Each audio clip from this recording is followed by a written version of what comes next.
Welcome. We are just about to get started. We've got to just do a couple of items. I'm going to be sharing my screen. Okay.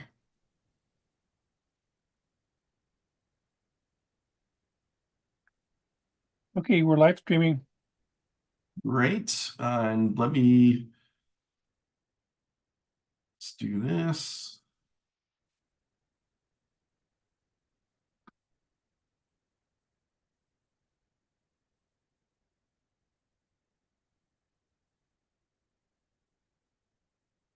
Well, good evening, everybody.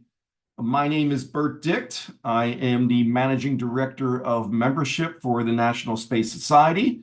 And on behalf of my colleague, Larry Ahern, Vice President of Chapters, I would like to welcome you to our first Space Forum of 2025. And we've got a great topic tonight called Starbound, a Beginner's Guide to the American Space Program. So thank you for joining us, as always. Let me just go quickly through the agenda. We've got a little bit on virtual etiquette, a few NSS announcements. Then I'll talk about some upcoming space forums and town halls, and then I'll introduce our special guests. And before we close out the evening, we will do our virtual door prize, which are four signed copies of Starbound. I know you're going to enjoy the book. So in terms of our etiquettes, I always ask that people submit a question using the Q&A function. It works best. We can easily see that and pull the questions out to ask the panelists. But feel free to use the chat function as well. I only ask that everyone be respectful because everyone can see those comments, the panelists and the audience. But we'll try to get to as many questions as we can. We got a lot that were submitted, and we're going to focus in on that in terms of our conversation tonight with our two guests. Always, I say, if you're enjoying the programming like this, please give to our cause. We really appreciate it. NSS is a volunteer-led organization, and we derive a lot of our support from our members and our donors. So thank you in advance for any donations you make. We really appreciate it. And I'll post something into the chat with this link. Also, please complete the Space Forum survey. It only takes a few minutes at the end. The survey is anonymous, and your feedback really does help us in planning future events. So let me just go into a couple of very brief NSS announcements. I do want to let people know, and we'll be sharing a lot more about this as the year goes on, but our International Space Development Conference 2025, the theme is Together Beyond. It is going to be here in Orlando, and the dates are June 19th to 22nd at the Rosen Center Hotel. They've got a great program planned. We've got some great guests already, so take a look at the website. I urge you to register today, and I'll be sharing a lot more about this as the weeks go on. And we'll also, as always, we do a special preview session as one of our town halls. So you can look for that as well. Also, I just want to remind everybody, if you are interested in possibly helping me out and contributing to these town halls and space forums, I've been recruiting candidates to help out. Everything from working on speaker outreach to helping us put the promotional materials together, coming up with the question curation, and even maybe if you'd like to host an event and moderate one of these sessions like I do. So feel free to reach out to me. I look forward to hearing from you. We could always use the help, and it is a lot of fun. You could probably tell I have a great time doing this. One last announcement. I don't have a slide for it. But I know we've talked about our flagship tour of the Kennedy Space Center. Unfortunately, we were not able to get enough individuals. We didn't hit our minimum for the plan next week. So we're not going to be doing the tour, but we are going to be looking into some other tour options that go beyond the Kennedy Space Center, like New Mexico or Washington and Houston. So you'll be hearing more about that as we move forward. So thank you so much. So what's coming up in terms of the Space Forums? In 2 weeks, we've got a roadmap to Space Student Art Contest, and we're going to share some amazing space art with you. That's going to be hosted by Jim Plaxco.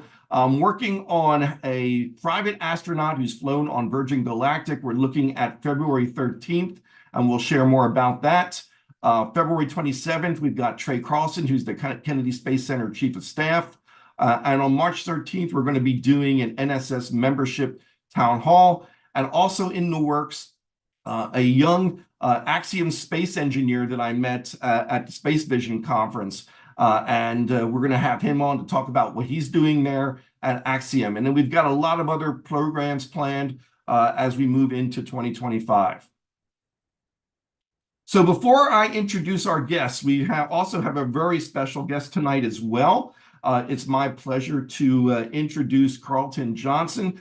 Carlton is the chairman of our board of governors and the CEO of the National Space Society. So Carlton, it is all yours. Hey, thank you much, Bert. First of all, I want to thank everybody for coming tonight. This is going to be an excellent seminar.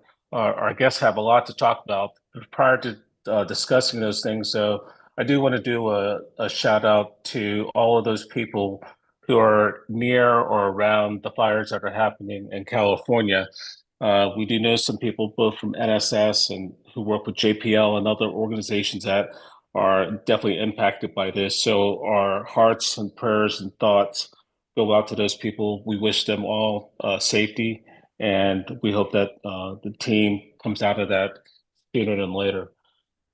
Shifting back to the program, the great Spanish American philosopher George Santayana had once said, amongst other things, those who cannot remember the past are doomed to or are condemned to repeat it. Someone else who was wise said, if you don't know where you're from, how do you know where you're going? And as we talk about the books that you're going to hear about tonight, I took away from some of the lessons from that you have to understand the history of space exploration. And that understanding is essential not only for being able to be an advocate for space, but also to understand the opportunities that space is going to present today and into the future. If you talk to the average, I'll say American, and you ask the question, why space? What's the value proposition of space? Most of them can't tell you, and they will probably say, nothing to do with me. And they'll tell you that while they're looking at their cell phone that's connected to GPS, getting their text.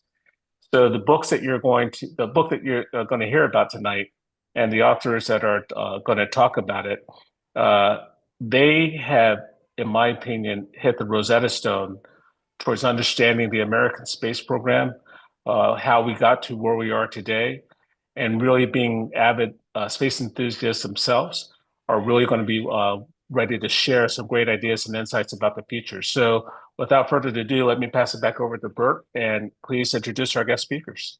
Thank you so much, Carlton. Okay, everybody, let me do that right now. Go back to the slide, and here we go.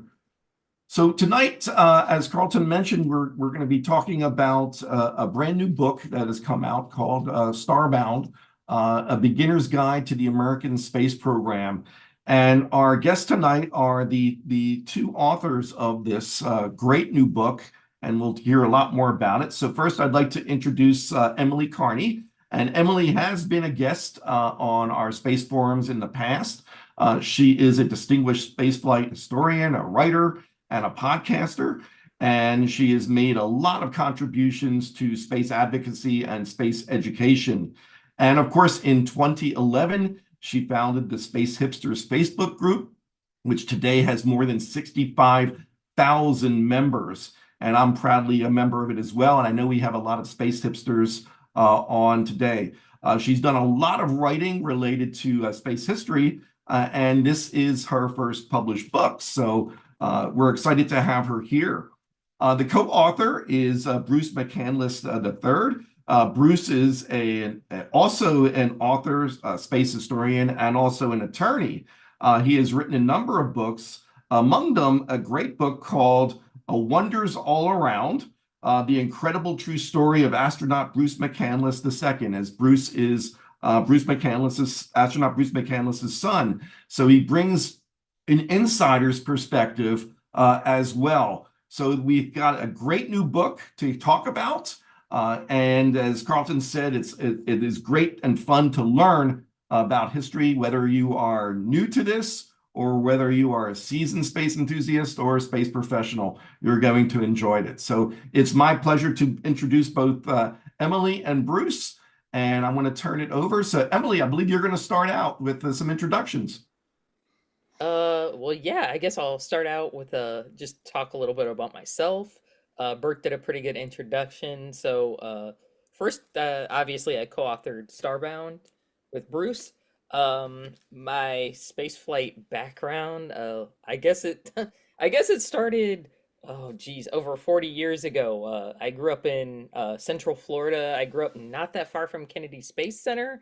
So basically one day, and I got it down to late 1981. My mom was like, "Hey, there's gonna be a space shuttle launch. Let's go outside." And I kind of peripherally knew what the space shuttle was. I was real little, but I'd seen it on TV, and I probably seen it on the cover of magazines and stuff. So we went outside, and sure enough, to the east of us, there was, this orange, streak in the air, and I was like, "Oh my gosh," and then I realized there were actual human beings on top of it, which just, I mean, my toddler brain was just exploded by that point. And eventually I figured out, I kind of got the date down, and I figured out it was STS-2, the second space shuttle launch that happened in November 1981. So that was really my big moment, my aha moment into spaceflight. And ever since that point, when I was a little kid, I just was obsessed with space. I probably had every space shuttle toy you can imagine. I was trying to read. I read pretty early. I was trying to read books that were probably way above my understanding when I was very little, such as Buzz Aldrin's Return to Earth. I should have not been reading that as a 7 or 8 year old, but here we are.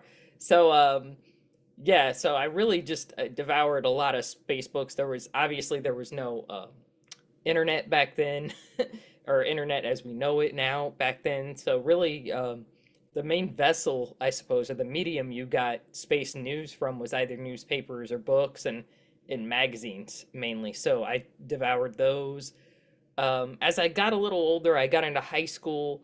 My I became a surly teenager. My focus shifted from spaceflight a bit, but when I graduated from high school, I joined the military, and I went into the nuclear field, which is a completely, this is probably a very long answer, completely different field from aerospace. There are a few linkages. I gained a lot of mechanical knowledge and a lot of scientific knowledge, which was really cool. So when that experience, when I got out of the military, I went back to college. For several years, I had no idea what I wanted to do. I taught for a while, didn't particularly enjoy it, and I was like, man, what should I do with my life? What's something meaningful? And I was like, what do you really like? Really, when it comes down to it, what do you love? And I was like, man, just start writing about space. You love space flight. And I'll admit I was a little intimidated at first because, I grew up reading books by astronauts, and as I got older, A Man on the Moon by Andy Chaikin came out, and not many people can measure up to A Man on the Moon. I mean, that's one of the spectacular books, I would say, that's part of the canon. But I was like, man, I'll start writing about space. Now, if you go to my first blog posts, I'm warning you, they're not that good. But over time, I got a little better. Bruce is laughing because it's true. They're not very good. But nope, they're not good at all. But as I got a little more, I guess, serious, a little more like my blog, which is on the National Space Society blog roll, it's called This Space Available. A few of you have probably read it. As I got a little more seasoned, I guess, I started writing more about space history, and particularly things I like going into weird corners of space history that haven't really been explored a lot. I kind of really like diffusing a lot of myths because um, in Space Hipsters, also the group that I started in 2011, you hear a lot of stories that are kind of repeated over time that reach, mythic status. One example, and Bruce is gonna roll his eyes into his head, is there was a mutiny on Skylab. They stopped working and raged against the machine, and the way it's been told, it didn't really happen like that. But so I really developed over time an interest in that, and I became a space historian, which is crazy because when I first started out, I wasn't that good. But yeah, and let's fast forward. This is a very long answer, so I apologize. Let's fast forward to present.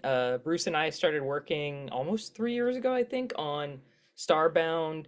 Um, I do want to say he's been amazing to work with. He's very easy to work with, very kind, and very patient and stuff. And I really, you hear a lot of horror stories about publishing and, working with a lot of different people. And really, I'm very blessed. I felt like the publisher was pretty easy to work with, and I felt Bruce was very easy to collaborate with. So I don't really have any of the horror stories that I've heard from others about, oh, never write, don't write a book. It's really difficult. I really had a pretty easy time, and I'll finish my intro with this. When we set out, we wanted to write a book that appealed to basically everybody, and I've just started reading this book as a fan, because when you're working on a book, it's really difficult to read it as a fan. You read it very analytically. You don't particularly enjoy it as much as you're critiquing it, and oh God, is this comma in the right place? But now I'm reading it as a fan, and I'm really like, I think we nailed it. I think we did a pretty good job. So that's basically my intro. I apologize for taking so long, and yeah, I'll turn it over to Bruce. Okay, I'm off. Think I'm off mute. Yeah, Bruce McCandless here. I'm as Bert mentioned, I grew up in the sort of in the shadow of NASA's Johnson Space Center down there in south of Houston, Texas, watching Batman and Buzz Aldrin both as I grew up, and my dad was involved in the space program, and I wasn't particularly interested in it as a kid, but my dad passed on back in 2017, and he had started to write an autobiography, but didn't get very far before he became ill and passed away.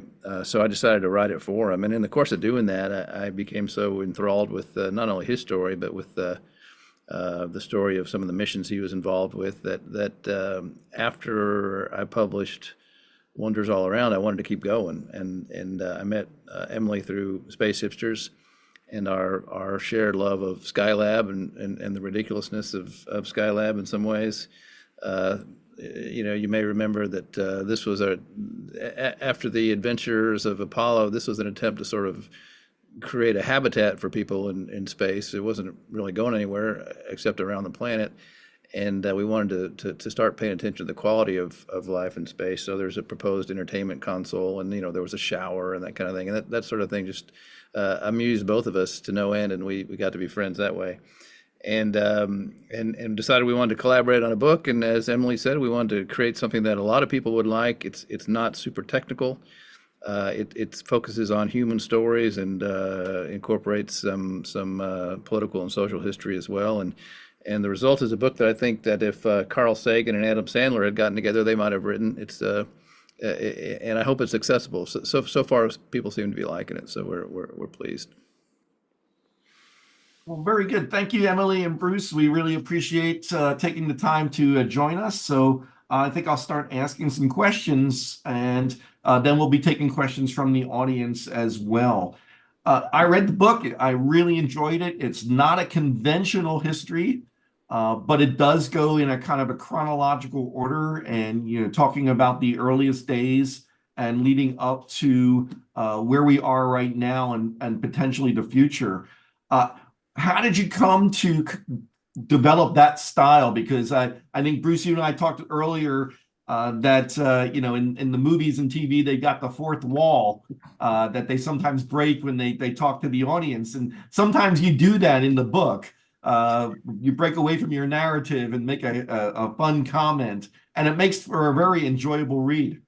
Well, good. Yeah, I don't know that it's it's a style so much as that it's just us. I mean, we're smartasses. Let's face it. Yeah. And we like to laugh about things. We're sort of we call ourselves scholars of the suboptimal, you know, there's plenty to find in the space programs of the U.S., China, Russia, et cetera, that is odd and probably misguided. But overall, the story obviously is a very positive one, and we hope at least that despite our occasional snarkiness, that our love for space and the whole adventure shines through in the book as well.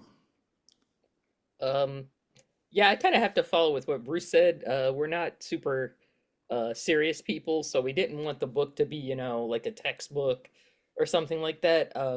I can't speak for Bruce, but I think he would agree. We wanted to talk to every person when we did the book. We wanted to approach every person about spaceflight.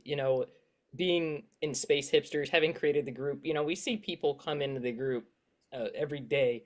Some of them have no knowledge about spaceflight. Some of them maybe have seen one launch either in person or in TV, and they're curious about it, but they don't have much of a background about it.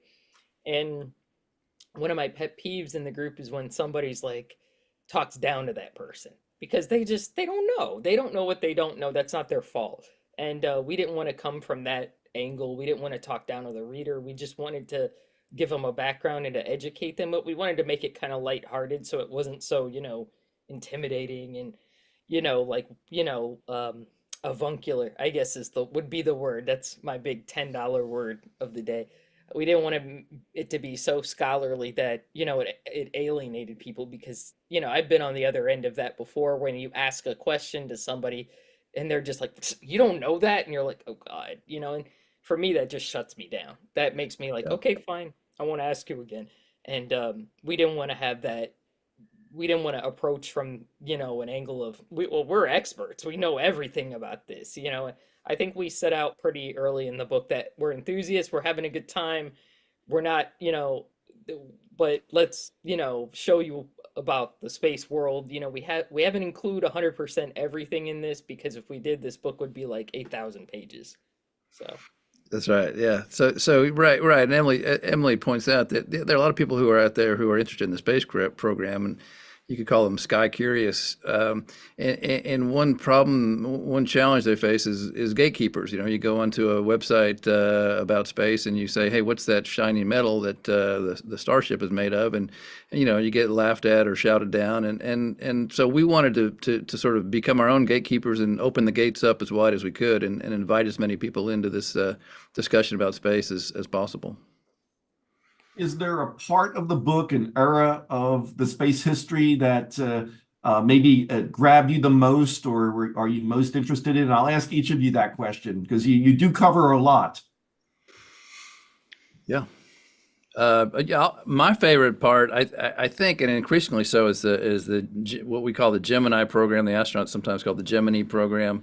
It's pretty obscure these days. I mean, we all know about John Glenn and Alan Shepard. We all know about Neil and Buzz, but the program in between was fascinating in its own way, because we had figured out how to get into space. Now we had to figure out what we could do there, and so you had guys trying out jetpacks, and you had the first rendezvous, and you had Pete Conrad trying to generate gravity by attaching his spaceship to a drone and sort of slinging it around, and so all those experiments are fascinating to me, and we spend not a whole lot of time on it in our book, but more time proportionally in our book than I think a lot of other authors offer it. Emily? I think everybody knows this answer. I love the 1970s parts of the book the most. I mean, I like, obviously I like the whole book, but that's kind of my area of, I guess, specialty expertise, if we so to say. I love that our book actually, and this is probably a criticism that could be leveled at the group or at the book. I love that it does have a chapter about Skylab, because in a lot of space history books that are, that try to summarize everything, they just skip Skylab. totally. That's like, and Apollo happened, and then the space shuttle happened. Yay, and it's like, and there might be a little sentence. And by the way, we docked with the Russians in 1975. But it's like, whoa, there was like a whole 9 months of space flight that you all just skipped. And yeah, and I, oh God, I don't want to make the whole show about Skylab. In the last probably 15 years, I've been very blessed to meet um, all the I've met all the Skylab astronauts except for Conrad, unfortunately. And just talking to those guys, their stories are just as compelling to me as the stories I've gotten from, guys who flew to the moon. So I think I can safely say we wanted to pay tribute to that program in the book, even though it's kind of seen as embarrassing just because it was kind of a cobbled together space station, and they had to put a sun shield on it and stuff. Parts of it came up missing, a little embarrassing. And it kind of seemed like a Winnebago in space. So, but I love it. I love it. I don't care that it's my Winnebago in space. So, yeah. So those are the parts I probably loved doing in the book most. Yeah, very good. You talk a lot about the things we know, but I'm wondering how many people know some of the history that you shared. I know you did talk about Robert Goddard. I want to bring up a picture, and let me do that now in this presentation here, because you talk about the early days of JPL and Frank Molina and the Suicide Squad, and I'm just wondering how many people are aware of that background. They know about Goddard, they know about Wernher von Braun, but do they really know the origins of the Jet Propulsion Laboratory? So I brought up this image of Frank Molina because I know you do talk about it quite a bit. So I don't know if whichever one might want to discuss that aspect of the book and why you decided to include that. Yeah, well, if it's okay, Emily, I'll address that. I think it's a fairly obscure subject, but it's an important subject because Robert Goddard was our homegrown rocket genius, sort of an eccentric scientist that became a little bit reclusive and wasn't eager to share the results of his work, and it was criticized for that, maybe fairly. But we had other folks here in the U.S. who were equally interested in rockets and did some important work in trying to develop rocketry here domestically. And perhaps the most important of those fellows was Frank Molina, who was of Czech parents, I think he was born here in Brenham, Texas, which is not far from where I grew up. Went to Texas A&M University, headed west in 1934, I think, to study under Theodore von Karman at Caltech. In those days, studying rocketry was really not much of a thing, and it wasn't something that a respectable aeronautical engineer, which is what Molina wanted to be, was going to spend his time on. But von Karman sort of developed a soft spot for Molina and offered him some space in the Caltech laboratories. And Molina and a couple of buddies, one of whom was a very strange individual indeed, started experimenting with rockets. And somewhere along the line, they met up with a Chinese national, and I always mangle his name, but it's Xian Shuishen, I believe is the way it's pronounced, who was a mathematician and who got involved in the project. And together, again under von Karman's tutelage, or at least protection from the powers that be, they managed to cobble together some rockets and eventually formed JPL. They did some work for the Army Air Force during the Second World War with these sort of solid fuel JATOs, which were basically big Roman candles you attach to airplanes to help them lift off and to perform a little bit better. And they moved on from there to developing larger rockets and eventually liquid-fueled rockets. And by the time Wernher von Braun got here, von Braun was further along, but he basically used his V2s and they melded that technology with the WAC Corporal and American rocketry went on from there. But it's a fascinating story because Molina and again, Shui Shen, Professor Shen, I guess we'd call him, were later investigated for possible ties to the Communist Party, and they ended up being run out of the country, basically, both of them. Molina went to Europe. Shen went back to China, where he basically became the godfather of the Chinese space program. He's very much revered over there, and we forced him out. It would have been nice to have him working for us here. And Molina likewise was sort of chased out of the country. And meanwhile, Werner von Braun, who'd been engaged in Nazi Germany with figuring out ways to kill Allied soldiers and civilians, took over. Well, he didn't take over, but he became very important to the American space program. So it's a weird little irony of history, how that happened, and one of the most interesting stories in the book, I think. Yeah, I was going to actually bring up Werner von Braun because one of the books you recommend is a biography of him, and I know that covers quite a bit, both the good and the bad, and there's a lot that he's still today controversial, and his legacy obviously with the space program is there, but he was legacy with as part of the Nazis is there as well.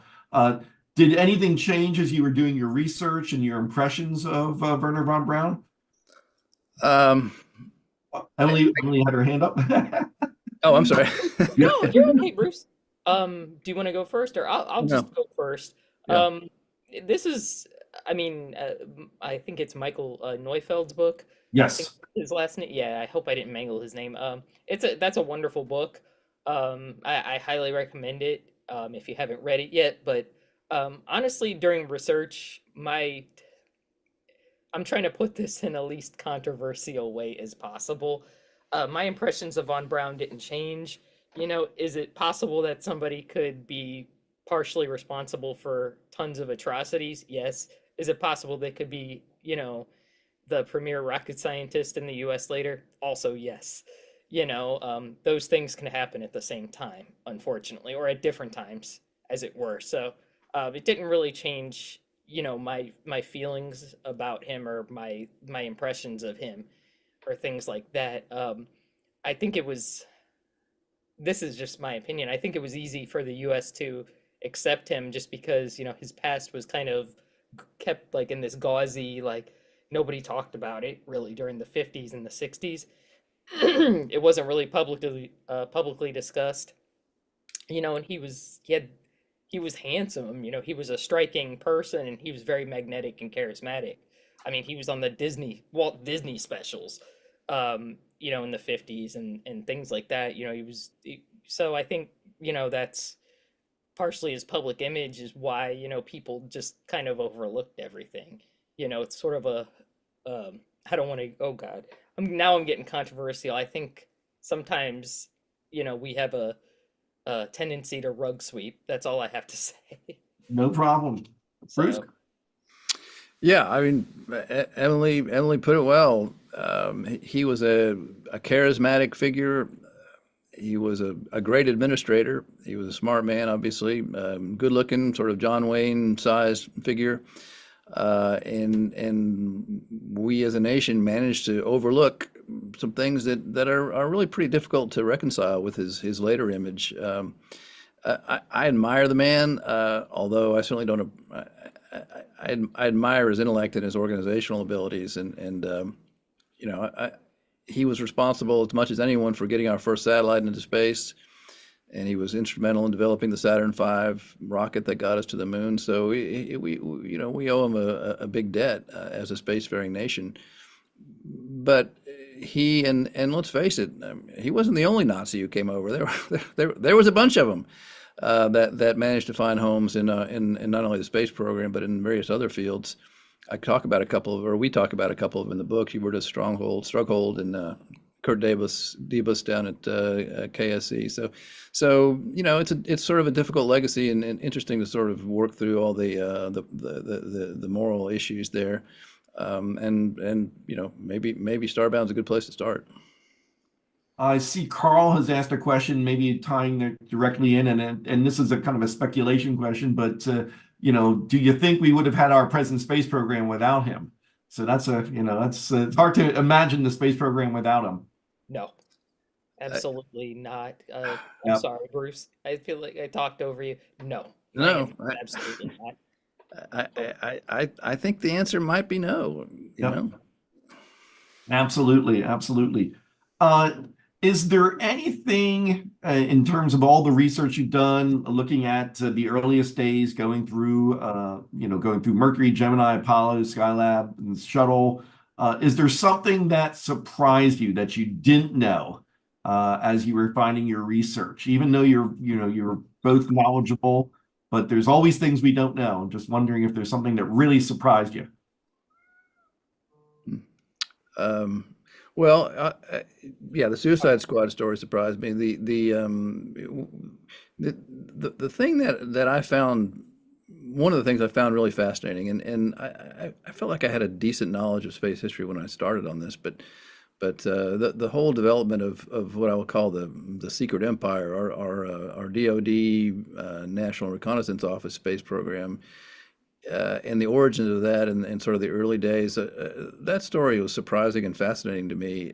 And what's fascinating is just how much we don't know about that. You know, we can go back and we know a few things about the earliest satellite reconnaissance work of the Corona program, and you know how the Air Force would fly across the ocean and would have these big hooks that would pick up satellite buckets that were dropped from the satellites with film on them of the Soviet Union and possibly China as well, and take them back for development, and how that was eventually made obsolete by our satellites, and how President Eisenhower was astonished by the amount of intelligence we were able to gather from the satellites, and how Sputnik had sort of committed the Russians to this idea that space is free to everyone.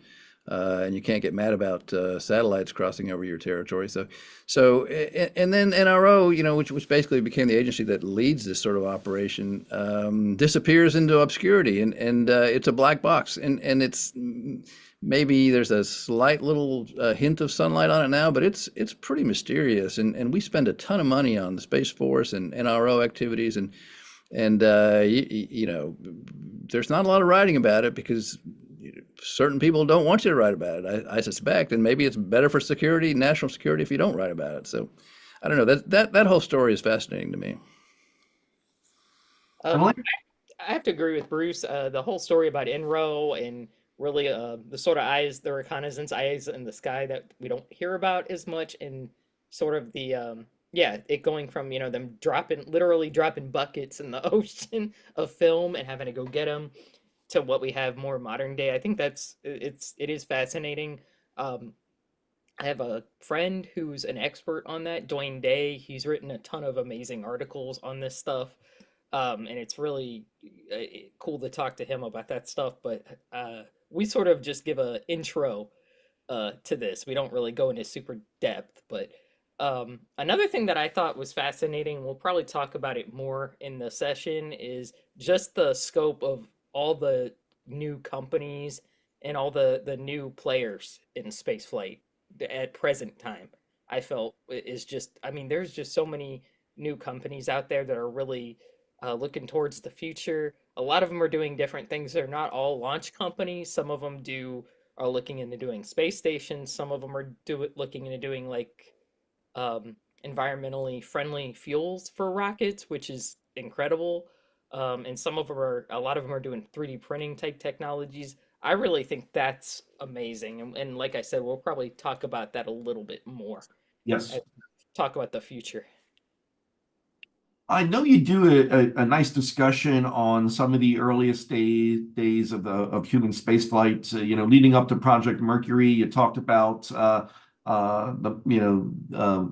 Miss Man in Space Soonest with that interesting acronym. Yeah, that was unfortunate, wasn't it? Where do you think we were going with that? And obviously we went. President Eisenhower said we're not going to we're going to make this a civilian space program and not a military space program. Yeah, go ahead, Emily.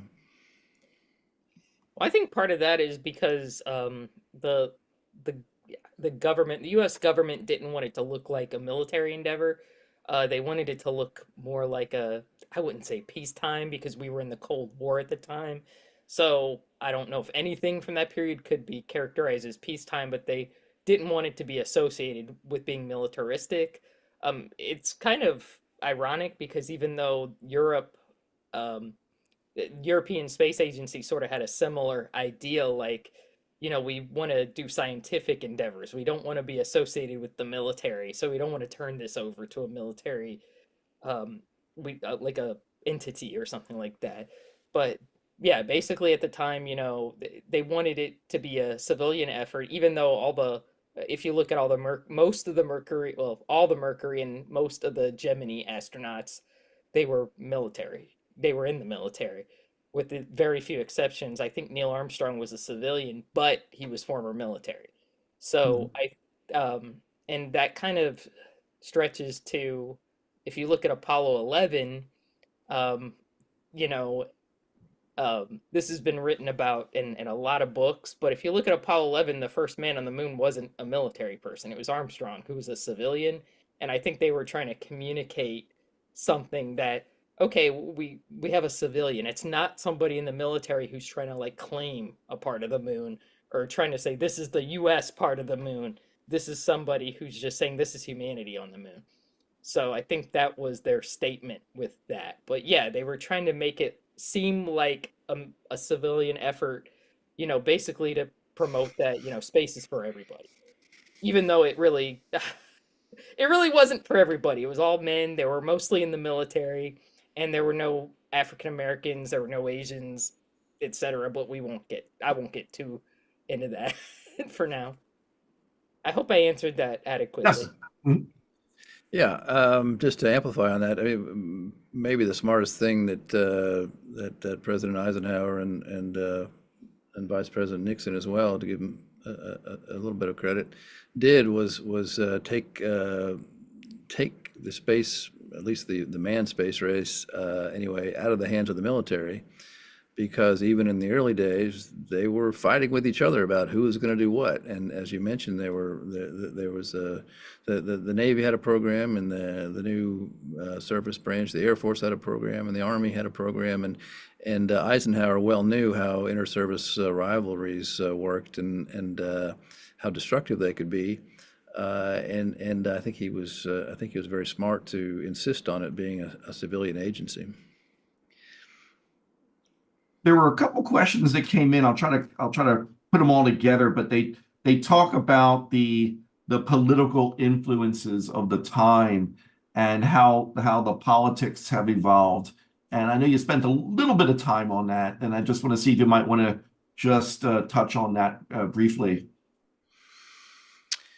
Well, so the politics has influenced the space program in various ways at various times. I mean, a lot of people are sort of surprised to find out that hey, JFK gave that great speech in Congress and later in Houston back in '62, and he said, we do these things not because they are easy, but because they are hard. And so he was the space president, but in reality, JFK wasn't all that interested, but was, as several authors have sort of pointed out, he because of political exigencies, political circumstances, he sort of had to become involved. The Soviets were beating our pants off, and we had a disaster in the Bay of Pigs, and the Democrats had played up the so-called missile gap between us and the Soviets, and so JFK now moves into the arena of space exploration, and he decides that he's desperate to find an idea that will get us ahead of the Soviets, and it turns out to be this notion that we might be able to get a man on the moon and bring him back home by the end of the decade, and the rest is history. But that's one good example of the way that politics, especially international politics, affected the destiny of the space program.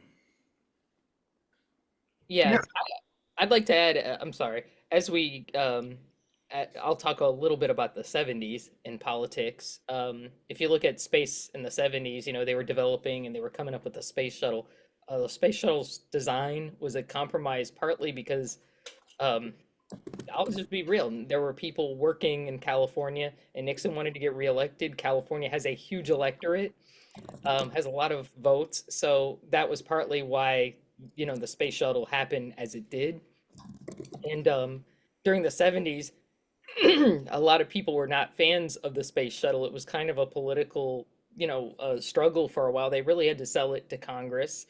And when Carter became president, there was a real concern because I forgot, God, I forgot which program off the top of my head, but I believe he canceled an airplane, like a plane. So people like, oh God, he's gonna The cancel the B-1 shuttle. bomber. Yeah, the B-1 Yeah, bomber. there you go. I'm sorry. I was like, but but after that happened, and I talked to Fred Hayes about it, the Apollo astronaut, and he also flew the shuttle approach and landing test. When that happened, he was like, "Well, crap! I'm worried they're gonna cancel the space shuttle." And if they do that, we're all out of a job. I mean, all this work we've done is for naught. So they and that goes into the also the approach and landing test. Those guys had a huge amount of pressure on them because if they crashed Enterprise, if something happened Enterprise, that program would have gotten cut probably. At least I think it probably would have gotten cut. So yeah, if you look at like Bruce said, if, we don't go into it in a massive depth in the book just because there are books that talk about space policy. But definitely there's marionette strings that we wanted to acknowledge that were happening that really influenced even the design of certain vehicles like the space shuttle. Yeah. You think, as you talk about the evolution, do you think, politics obviously played an important role in the, as you say, the space shuttle, but also President Nixon was really cared about a balanced budget, and NASA didn't get as much money as they wanted to design the shuttle. So they had to make it, they basically had to do it within a very small amount of money, and producing a pretty amazing vehicle, but obviously it had its flaws as well. Was there, in looking at things, do you think there could have been a different direction that we might have taken after Apollo? Uh, Yeah, tough one. I know it's a I'll tough try this. So question. that's not okay, Bert. That's You want me that's to? a hard one. You want me to try to get it? And Yeah.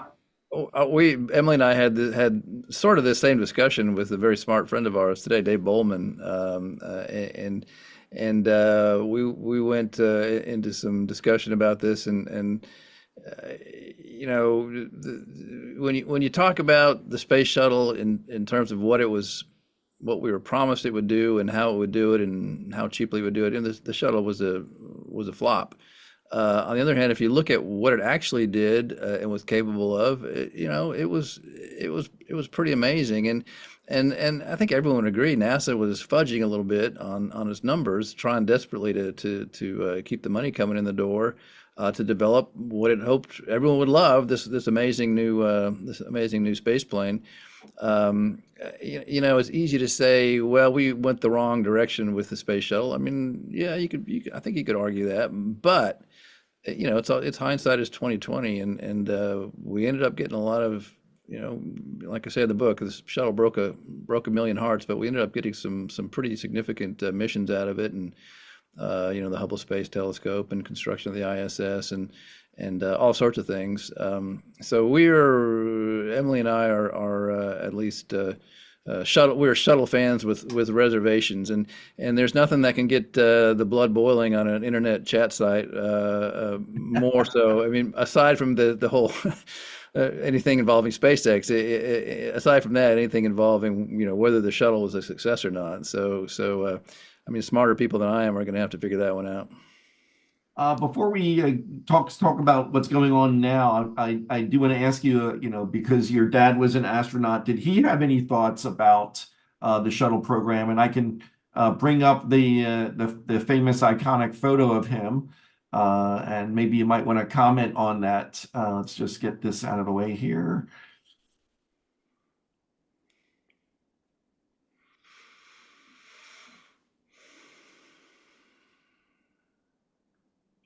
Okay.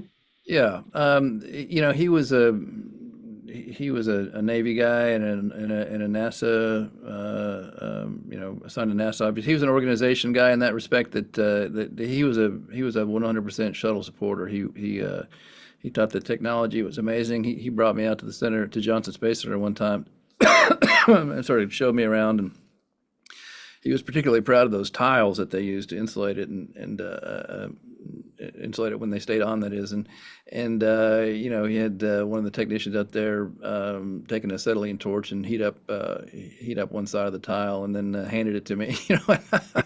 I took it in, and it was cool to the touch on the other side, at least, and he was excited about it. He always hoped he could fly it. He didn't. He ended up being a mission specialist on a couple of the pretty important missions. But I think if he'd had his druthers, he'd have been a pilot or a commander. So he was all for it. And toward the end, after Columbia, I think everyone sort of realized, okay, we need to move on, and he did as well. He wrote an editorial for the Denver Post about that. But certainly during the 80s and well into the 90s, he was a big supporter. Very good. I'd see a question in our Q&A that Dave asked, and I don't know if you know the answer here, but we are very fortunate to be able to see films taken inside mission control during the missions. I've always been curious as to who was doing the filming and how many photographers or videographers were present at any given time. Do you know can you answer that question? That's an interesting one. That is an interesting one. I don't know the answer to that one. Rick Houston wrote a book about mission control. Yeah. He might be able to answer that question. He's Emily, is he a space hipster? I think he is. There's three people. I can't answer that question, but there's three people who might be able to, and they're Ben Feist, Steven Slater, and Rick Houston, probably. Because Rick Houston did the mission control book, and Ben and Steven worked on a lot of the archival footage for Apollo 11, and I think the mission control movie as well. So they might, that's a good question to ask them. Off the top of my head, I really don't know. I almost said Ralph Morse, but he was a Life magazine photographer. He didn't do anything in mission control. He did like all the kind of the fluffy photos of the families and stuff like that, but he wasn't doing, my guess is probably NASA photographers, but I'm not sure which ones they are. They had a few. So Bert, maybe if your questioner wants to come on the Space Hipsters website and ask that question, you'd be amazed what kind of answers you can get from folks in the group. Right. I think Carlton, you have your hand up, Carlton? Yeah, I do. I got to tell you, this is really fascinating hearing the insights from these two great people. And so this really goes to both of you. As we look at the future, you've had an inside look at how NASA works. Mr. McCandless, your dad was in the program, so you've kind of got the inside baseball on what he liked and what he thought could be done differently. If either of you had the opportunity to advise the next administration, whether it be the president himself or the team working in the innovation office, what are the top 2 or 3 things that you would recommend to them based off of what you've written and what the history has said about the program? Wow. Emily, you want to do that one, or you want me to? I'll try to take it first. If I had any input into the next administration, if I could get Jared Isaacman's ears, what I would do is I would try to encourage them. I don't know if they're going to do this, but I would try to encourage them to keep their options open about, as it comes to Artemis, about, launch vehicles and stuff. I've heard rumors about possible cancellations and stuff like that, but I just think they need to keep any and all options open as much as possible if they can. I know obviously there's budgetary issues, but I was thinking about the space shuttle earlier today, and I was thinking, when Challenger happened, obviously a terrible tragedy, there wasn't really much backup as far as we could launching payloads. There were Delta and Titan rockets, but around the same time there were failures with those. So for a while, it was kind of like the U.S. didn't have a lot of we didn't have a lot of launch vehicles really doing, couldn't put satellites up. That's not good. So yeah, I'm hoping as far as launch vehicles and infrastructure for Artemis, they keep as many options open as they can. Another thing is, as far as space policy is concerned, there's been a lot of talk about like the Mars mission, as far as like the sampling mission. I also hope they keep options open as far as that's concerned. And maybe hopefully there's some lower cost things they can do to get those samples back so we can analyze them. And also, if there's any budget that can be allotted to this, I'm really interested. We have the Voyagers out in deep space right now. They're about my age. I'm starting to wear out. So they're, my body, yeah, my joints are starting to just wear out pretty bad. So I can't imagine how these things are feeling, in interstellar space, creaking around with bad joints right now. Seriously, though, I think there have been a few programs sort of proposed, not to replace them, but to sort of pick up where they left off. I know there's, I read something this week, in fact, about an interstellar mission that's been, I think, proposed for, to explore that region of space, obviously. And I'd like to also see more space flights to maybe the outer planets too. I think that would be really cool. So yeah, hopefully we see. I just want to see all options open as much as possible. I know we have a budget. Obviously, I know that we're constrained by that, but I think I tend to see very long term. I honestly see space. Here's where I get. Here's where Bruce is gonna just be like, "Shut up." I see space flight honestly as a way to save humanity.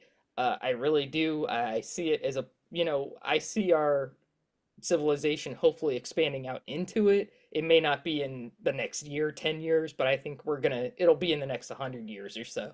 So, yeah, we're in space to stay, and I think we need to just continue exploring everything so we can continue to be a space. I had this beautiful speech and I messed up. Spacefaring nation. Spacefaring? Yeah. Space. So I hope that made sense. Yes. Yeah, it does. And I'm,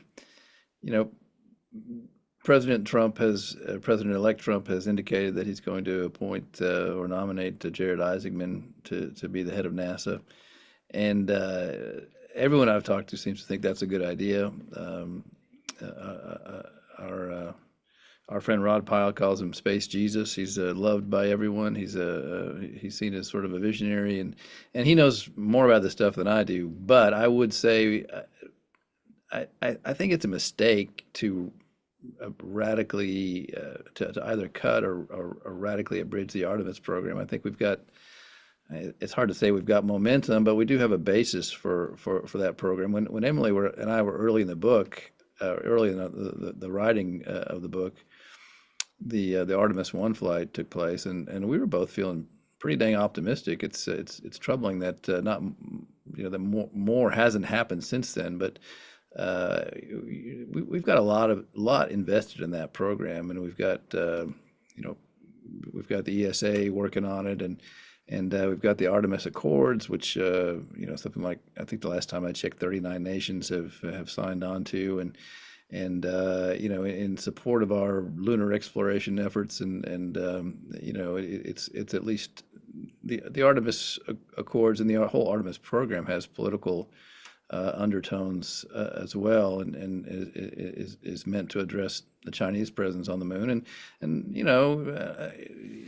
we've been to the moon. We know sort of what it's like, and I don't want to sound like we don't want to make the argument like the dog in the manger that we just want to have it because we don't want the Chinese to have it all. But there appear to be resources there worth exploring. So I think we need to follow through on that and get to the moon before we start chasing Mars. With all due respect to Mr. Musk, I think NASA should continue and maybe even double down on its planetary defense efforts. We saw the DART mission was a big success, or at least a small success. I mean, that's all they were aiming for. Really was a small deviation in the orbital trajectory of one of those little moonlets. And continue with its science mission. I mean, I think NASA was right to sort of finally, at President Reagan's urging, say, look, we're not going to be involved in the commercial market so much anymore. We're just going to focus on scientific and exploratory missions. And I would urge NASA to continue along that line. It's always tough getting support for NASA, but I think that's sort of their best course. Thank you. Yep, your book covers a lot about our national space program, and obviously, there was a question that I saw from Carl about how the U.S. beat the Soviets to the moon, and maybe you can address that. But what we have now, I think more than 70 countries have space programs. More than I think around 40 countries have had one of their citizens go to space. And there's a lot happening in the commercial sector. How do you see the future of America's space program shaping up? We talked a little bit about commercial space before. We talked about Artemis. Went a little too far. But do you see one side dominating, or do you see maybe it's going to continue to be a really good working relationship, a combination of government and commercial? Well, I see it continuing. I mean, I think we'll continue to be, if not the leader in space exploration, at least obviously one of the two primary nations. And I think that one of the questions we were sort of anticipating is what lessons we've learned from the past, and there's a bunch of them. But one thing that we couldn't have learned from the past is how to operate with so many options now available and so many other space nations, spacefaring nations present on the scene. And one thing that I think we need to do is be very conscious about encouraging our sister nation programs. I guess ESA is one that we cooperate with quite a bit. Canada, Japan.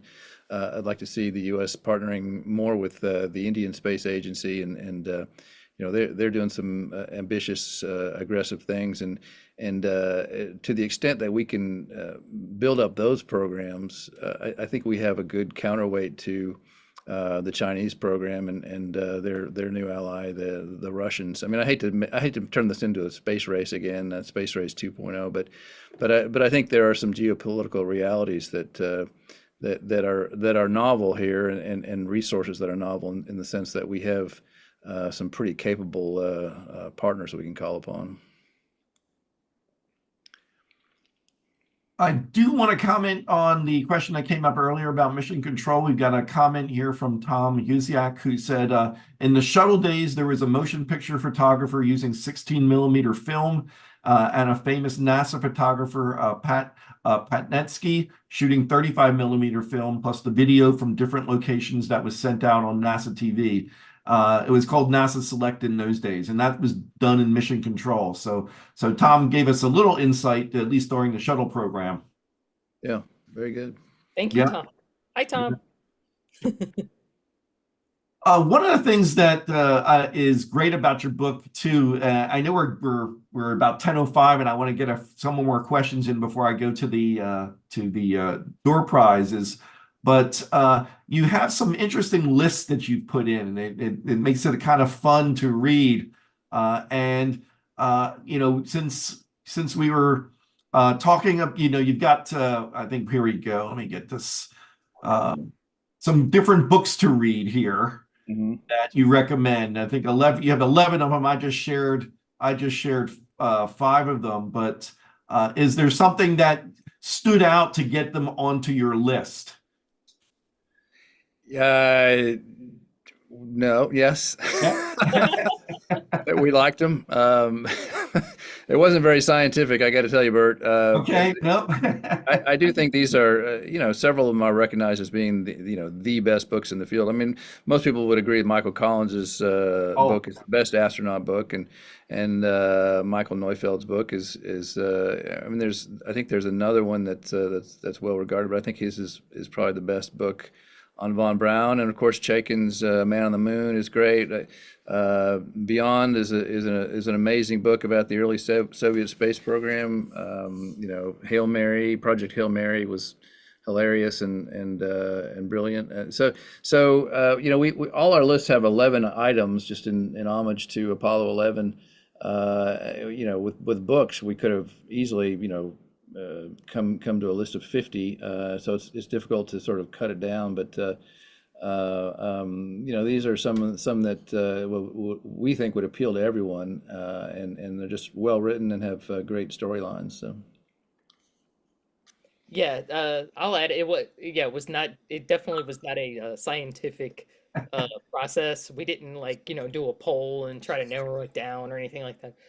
Really, as somebody who's God probably has thousands of space books and need to start putting them into storage, um, it was very difficult. There's a lot of fine spaceflight books out there, but yeah, I have to say, I think everybody's annoyed by me talking about this. The two on these are all five of these are really fine choices, but Carrying the Fire, I read that for the first time when I was a kid, and just I'll be honest, at the time I was jealous of Michael Collins because I was like, how can he be a pilot, an astronaut, he's the head of the Smithsonian Air and Space Museum, and he can write like this. Gifted writer. Yep. Yeah, he's a good writer. Like he actually can write, which I was like, wow, that's incredible. Yeah, so that definitely was a no-brainer there. A Man on the Moon, I think that was one of the culture-changing moments in the canon, so to speak, because not only was this book just incredible and just like a landscape of the moon. I mean, it was a landscape of Apollo, sort of a oral history and cultural history of that program, and also I just love it too. Obviously, there was a TV series from it as well. So yeah, just I think but I want to say there are books that aren't on our list that are still very fine books that I highly would recommend. It's hard to narrow it down to a top 10 or a top 11 list because there's just, I mean, on my end, I've read some in the last year that I'm like, wow, this is great. The author did something really special here. So yeah. And I do want to add a lot of those books are either in our sources or on the sources that are on Bruce's website as well. A lot of the books that we consulted, and a lot of them we really enjoyed as well.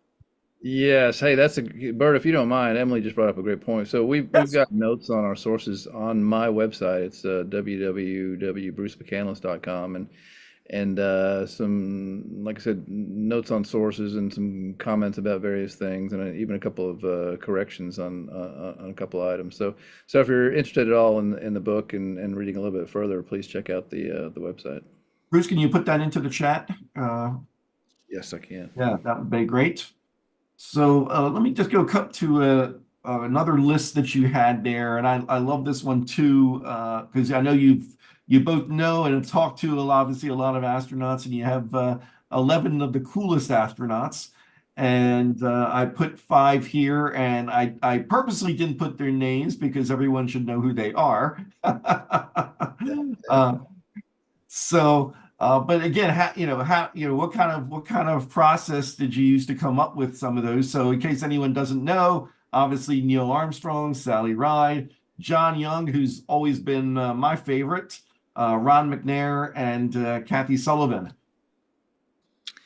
Well, our process for making that list was we got together and we drank a lot of beer. We sort of went from there. And in fact, that list is a little bit ridiculous because trying to figure out the coolest astronauts is like trying to figure out the prettiest flowers or the prettiest stars. Right. I mean, they're all amazing. I mean, where's Fred Hayes? I mean, he should be on that list, for example. And just, so it's really just a way to get the conversation started, we like talking about this stuff, and I'm sure a lot of the folks listening now do as well. And so if that is a is helpful at all and sort of getting the discussion begun, then I think it'll serve its purpose. And you Yeah. also talk about movies and music related to space. It's a nice addition to the book. It makes it really enjoyable. Well, we had other lists as well. Yeah, we had several worst of lists, but we decided those weren't Yeah, those got struck those weren't out. appropriate. Those got struck out. Yeah, oh God. Yeah, there could be a worse space books list too, but we didn't want to throw anybody to the You could do carpet. that with movies too, right? Exactly. there's Plan some- 9 from outer space. Yeah, there's some pretty rough space movies out there, but yeah, about the astronauts list, yeah, it wasn't terribly scientific. I do want to, I'm not going to say who did this, but I did, when they got their copy, I had a friend message me and was like, you didn't put Deke in there. You didn't put Deke Slayton in there. What is wrong with you? And I was like, oh my Everybody God. has their favorites. That's Yeah. right. And that just shows you there's sort of an astronaut, like a fandom almost. Like, Right. how there's like a Doctor Who fandom. And so there is an astronaut fandom. People have their favorite characters, And in this case, astronauts. So the last slide I want to show, and I'm going to put you all on the spot because, again, everybody, as you're reading the book, it gives you a great history, but you're also looking toward the future, and you talk about commercial space. You talk about, why it's worth doing space exploration. But your last one, you actually go on record with what you call some fearless space predictions.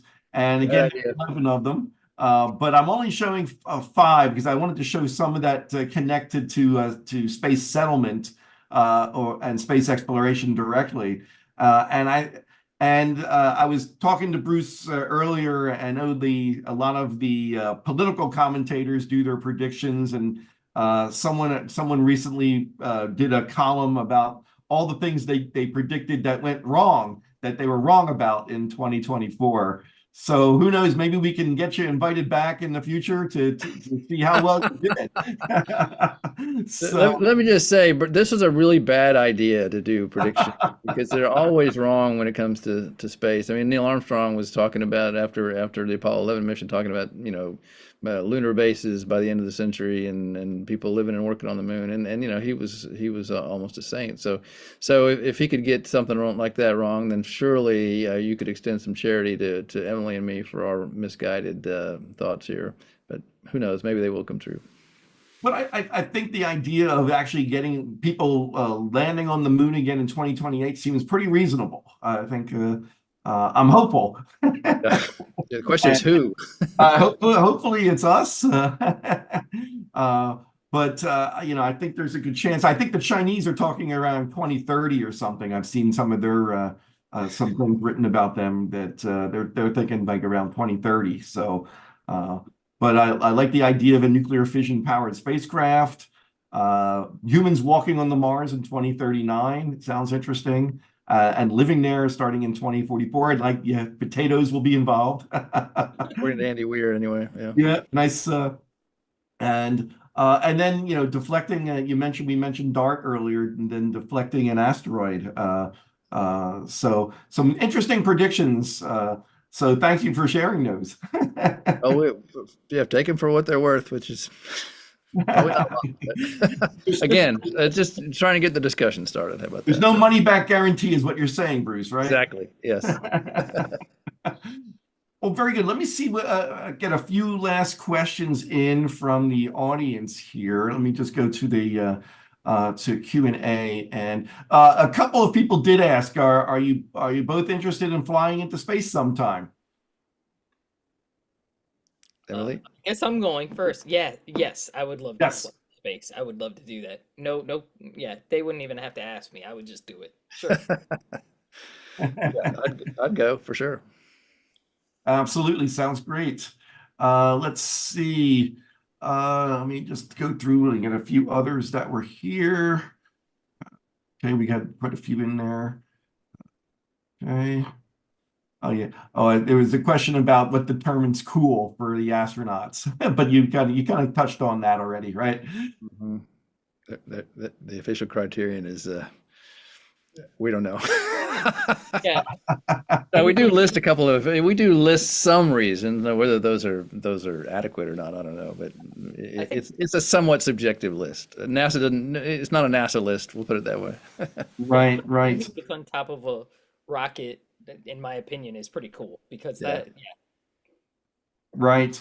So let me get the last question in, and I know we touched on that about lessons learned, but now after writing the book, after having this discussion, is there anything now that you'd like to just say about where you see the space program going overall, or how people how I'll say the public can be more engaged as well in what's going on? Um, if you want, I'll start. Yeah, go ahead, I'll try to Emily. keep it Sure. brief. I'll try to keep it brief. Obviously, right now we're sort of in between times. We're in between administrations in the United States, so a lot of things are kind of unsettled at the moment. There's been a lot of talk and speculation on what will happen to Artemis and what will happen to some of the hardware involved with that project. Honestly, I don't have any answers for that. I wish I did, but I don't. Um, but I still think it's incredibly important for people to stay engaged. Talk to, if you love spaceflight, you can always talk to your representatives. I do think, if you want to be involved politically and policy wise, that's definitely an option. You can also do it through the National Space Society. I'm wearing my old school NSS shirt here. You can do it that way and be an advocate that way. But you don't have to do those things. If you don't really have an interest in policy, all you have to do is really just show up, just support it, just be sort of I guess, a cheerleader. Like I said, and I'm just talking from space hipsters. We have people who show up in the group who don't know anything, who are really into space, and they don't have a background in it. They just saw a rocket launch and they think that's cool. That's a great place to start, and you can even stay that way and still be supportive of the space programs. Yeah, just be interested in it. Be the best. You don't have to be an aerospace engineer or this scientist or anything like that. You could be a writer or just a regular routine. You don't have to be this astronaut or spectacular, accomplished person. You can do anything and just show an interest in this. I think just show up, basically, is what I'm saying. And yeah, and I'm one of those people. Like I said, I tend to look very far into the future. We're gonna need 100 years from now, when hopefully we have people settling and making habitations in space. We're gonna need all sorts of people up there. It's not just gonna be the scientists. It's not just gonna be the engineers or astronauts. It's gonna be everybody. It's gonna be all sorts of people, different walks of life. So yeah, that's how you stay active. Great. Thank you, Emily. That's great. Bruce? Yeah, that's a great answer. I don't really have a whole lot to add, but we need to remind ourselves sometimes that, hey, we're just getting started, and it was not that long ago that the Wright brothers were trying to get their little machine to climb up a few feet and fly over the sand dunes there in North Carolina, and since then we've done amazing things, and the space program has brought us amazing connections like GPS and all sort of interesting products. So we have a lot to be proud of. And I think that we all need to continue to evangelize for the space program, various space programs, and remain optimistic. We're going to see some amazing things coming up in the pretty near future, I think. And I'm excited. Emily's excited, and I think hopefully our book conveys that. Any future books in the works now that you have this first one under your belts and all the learning curve out of the way, I guess, right? I think Emily's learned her lesson at this point, so I don't know that we'll be working on it together, but never say never.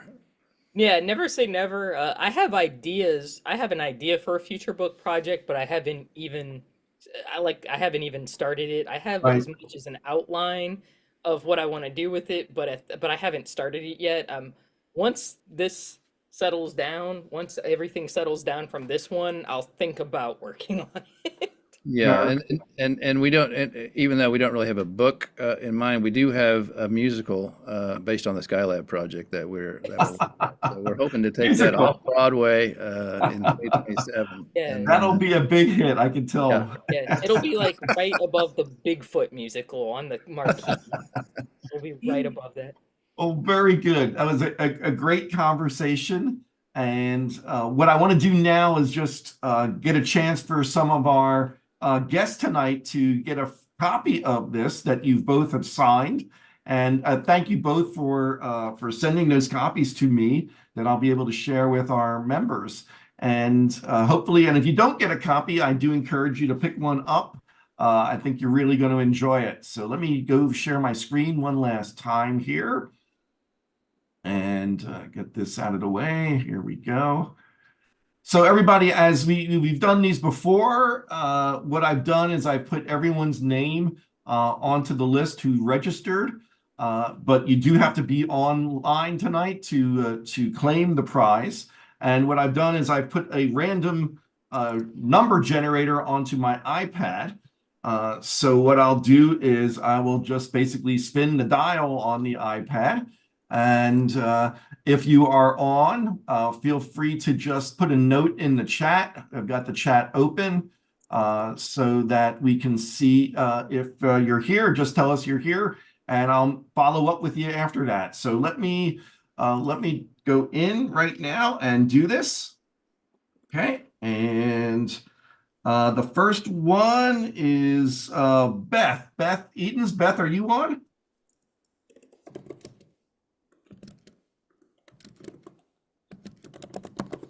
Chat down here. Oh, yes, Beth, you're great. Let me mark you down.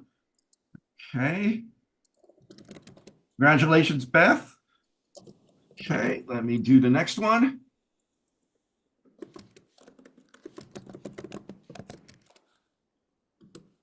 Okay. Connie McDaniel. Connie, are you on?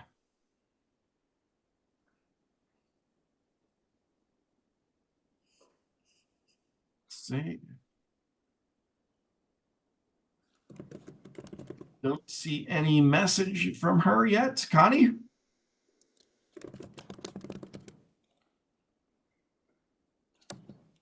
Let me do another one here. Okay. And I've got Constance Jacobs. Constance, are you on?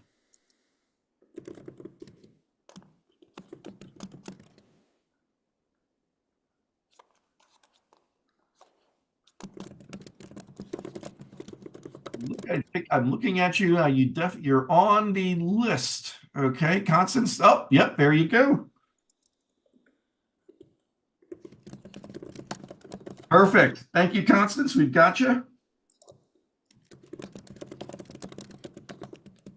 Okay, I've got two more to go.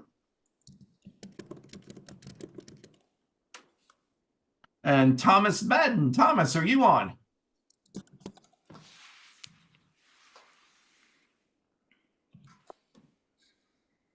Let's see.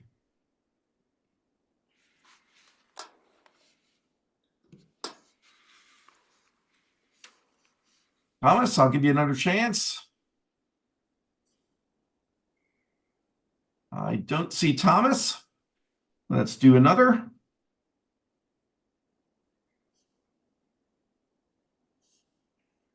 Okay.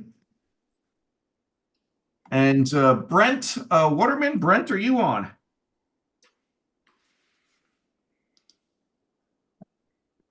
Okay, Brent, great, gotcha. And the last one.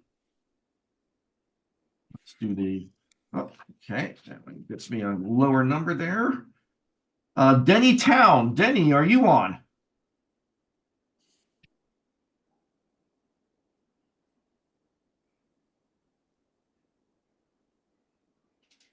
Yep, I don't see Denny. We'll do one more.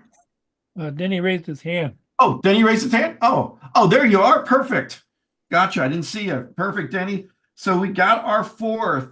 Fabulous. thank you everybody for sticking around, and I'll be following up with you so I can get the books out to you. And if anyone who has received the book from our last one, a re-entry, I'll be getting those out as well. I just got those back from the author Eric Berger, and we'll get all those out into the mail. So thank you so much. What I want to do now is basically close out for the evening, and I'd like to thank Emily and Bruce for a real fun, enjoyable night, and congratulations on a great book. We really enjoyed the discussion, and wishing you much more success with it. Emily was telling me that, in terms of the Amazon, the Bigfoot book was coming in ahead. So hopefully you're going to overtake that Bigfoot book. I think it's just below. Just below. Just below. Okay, just below. We're still ahead of it. So we're good. Still just ahead of it. Okay. So thank you so much again for joining us. We really appreciate it, and taking the time out to share this wonderful book with us.